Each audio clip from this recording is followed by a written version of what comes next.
Изведбата М3 по вокација седан изгледа покомпактна, компресирана и побрутална. Таа има две изведби.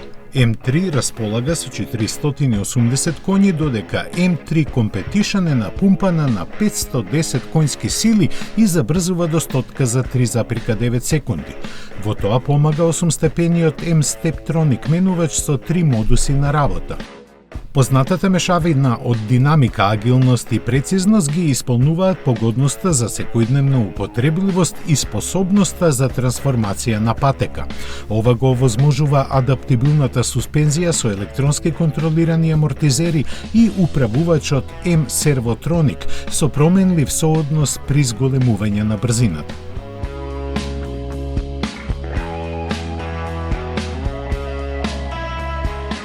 Има ли поубаво нешто кога ќе знаете дека имате моќен автомобил? 510 коња под мене и тргаме. Овој звук го чекав. Распеани 6 цилиндри, потпомогнати со 2 турбополнечи. И слушнате како баварецот реже. Извонредно многу вода на патеката и извонредно многу треба да се внимава, бидејќи погонот на задните тркала знае да биде предизвикувачки во овие услови. И прв свиок и веднаш се чувствува дека господарите со автомобилот, а пневматиците не се на ниво на задачата, бидејќи се за сосема друго време. Морам да бидам многу внимателен, бидејќи ова е див конј, не се држи со узди, морате со цврста рака. Може би во суви услови тоа би било нешто друго, но веќе се наоѓам на 200 км на час, а забрзувањата се на вистина одлични. Карбонските сопирачки си ја вршат работата и тоа на најдобар можен начин ги скратуваат оваа дива сила која ја продуцира моторот со две турбини. А како изгледа забрзувањето од 0 до 100? Да видиме. Многу лизга, не може да фати грип убаво. Веќе сме на стотка. Патеката навак многу добре ја познавам, но за жал овој автомобил се уште го запознавам. А секој збор, секоја комуникација направена со оваа прекрасна машина е приказка за себе, бидејќи знае да биде благодарна. Направени се многу измени испод каросеријата на автомобилот, затоа што оваа М3 е најтехнички перфектната што е некогаш направена. А таа има засилување на каросеријата, дури 9 на предната оска и 5 на задната оска. Можете да видите на самите снимки дека патеката плива во вода. Овој автомобил е трофеј.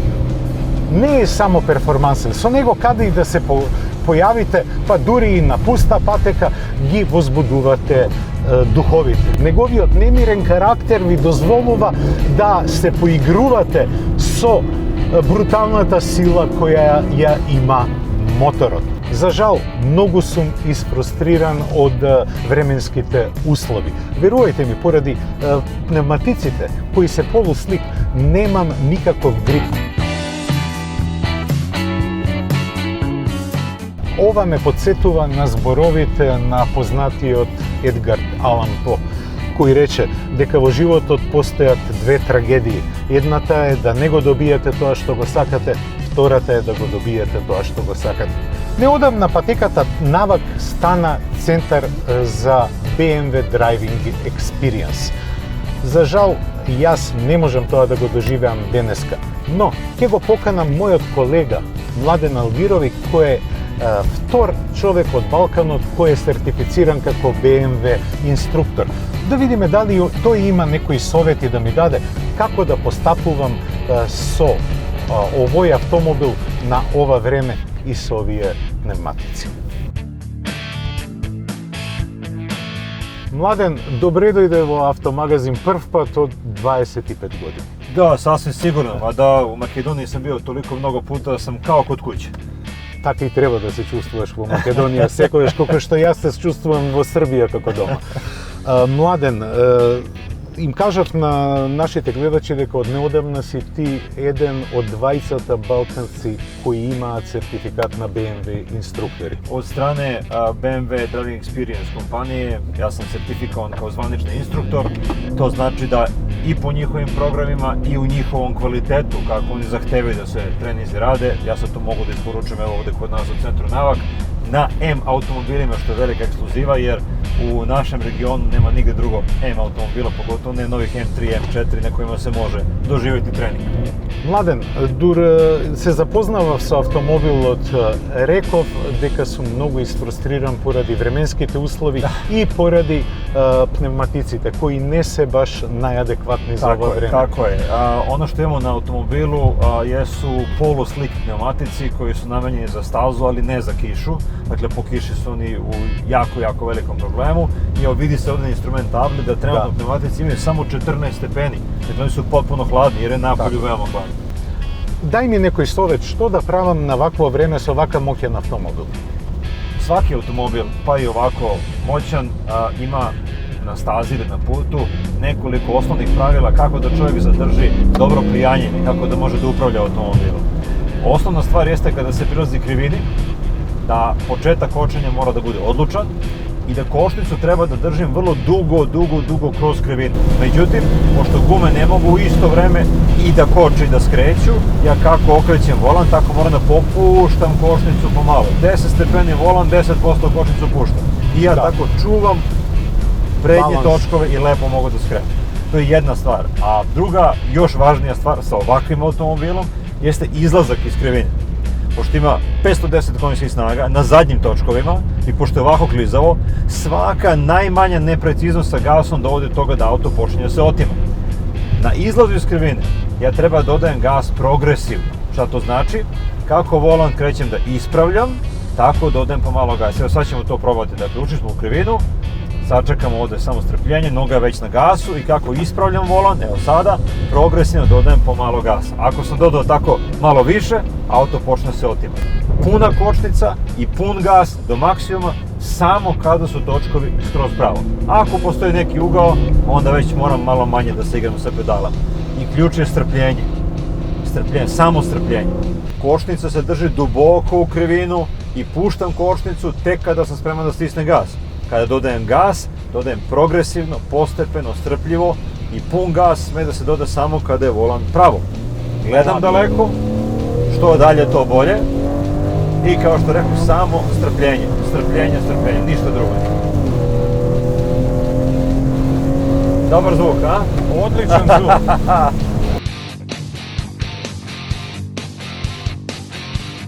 Šta znači pravilna putanja? Što auto ima blažo putanje, što se manje naginje i ljulja, što je čovjek mirniji na upravljaču, točkovi stabilnije stoje na podlozi, a to znači da mogu da vozim brže. Ako ja sam jako grub s upravljačem, ako jako brzo okrećem, naglo, pravim krivine oštrijim nego što treba, auto nije stabilan i onda je spor. Значи, народски кажано, не треба да се биде силеđija. Треба да се чувствува автомобилот и што ви дава, како фидбек ви дава автомобилот. Evo jedan jednostavan savjet, neko kada dođe prvi put na stazu, treba da razmišlja o tome kako da vozi od linije do linije, od ivice do ivice, što šire putanje, što manje skrećem, auto je brži. Dakle, veliki broj ljudi pokušava da skrati krivinu. Prvi put na stazi, dok još ne poznajem putanja, dok nisam siguran gde se nalazim, trudim se da idem što šire, što blažom putanjem, ali pošto imamo krivine, onda treba da gledamo da ih što više ispravimo, da ih napravimo opuštenijim. Hajde još evo da vidimo kako je ubrzanje. Dobro! Mladen, ti si izvanredan vozač. Kako se čувствуваш на сувозачко седиште? Pa dobro, normalno. Treba stati ovdje ovak klizavo, baš. Evo, mi sad vozimo već nekoliko krugova i šta se događa? Gume su i dalje na 15-16 stepeni. Што може да очекуваат луѓето што ќе дојдат ти да ги обучиш? Што може да очекуваат? Значи, дали си ти кадар не само да работиш на безбедноста и превенцијата во сообраќајот, или можеш да изградиш и еден тркач, да кажеме? Upravo potpisivanje ugovora sa BMW-om i dobijanje dozvole da koristimo ime BMW M Power Experience za svoje programe, ozvaničili smo ovde i moju licencu kao instruktora, ali i to da se sa BMW vozilima drže programi po BMW standardi. To u praksi znači da oni koji žele da dođu ovde imaju 1 na 1 lični trening, dakle ja sam ovde, učenik je tu gde si i ti, i maksimalno vreme je posvećeno onome ko je došao da nauči kako da vozi brzo i bezbedno. Treba sačuvati koncentraciju, treba biti fokusiran na vožnju. I onda smo mi te naše programe ovde napravili tako što kažemo dođe se 2 sata na taj početni nivo, pa na pro treningu se dolazi 1 po 1 sat, svaki dan po 1 ili 2 sata, ne više. Dok je koncentracija čoveka najbolja, on tada najviše uči. A posle kada počne da opada, jednostavno samo se vozi u krug i više ništa ne nauči, a to je onda trošenje novca bez razloga. Ja želim kada ljudi dođu ovde da za najkraće moguće vreme nauče najviše što je moguće. Imam sreću da su meni dozvolili da ovde na našoj stazi isporučujem pod imenom BMW lične treninge. To znači da sam dobio najvišu ocenu kvaliteta za ovo što radim. Ти посакувам се најубаво и јас го задржувам правото повторно да дојдам и да го пробам ова BMW на твојата сува патека. Ова денеска што ни се случи, ретко се случува. A ja zadržavam pravo da dođem na leto na Ohridsko jezero i da tamo provedem svoj letnji odmor. Може да дојдеш во Охрид, може да дојдеш кога сакаш, но земи ги ја М3-ката со тебе. Dovešćemo i M3 i M4. М3, М4, М Младен Алвирович, ќе ни биде гостин. Младен, ти благодарам многу. Навак е центар кој почна од мочвара и стана лидер во регионот, не само во одржување на спортски и промотивни активности, туку и на едукативни. Јас ти благодарам на твоето време и на советите кои ми ги даде и на нашите гледачи и се надевам дека ќе организираме уште нешто убаво. Ja mogu da obećam da će biti baš tako. Ти благодарам, Младен. А вас, почитувани гледачи, ве поздравувам до следната недела. За 7 дена се гледаме. Веројатно порасположени и со поубаво време. До гледање.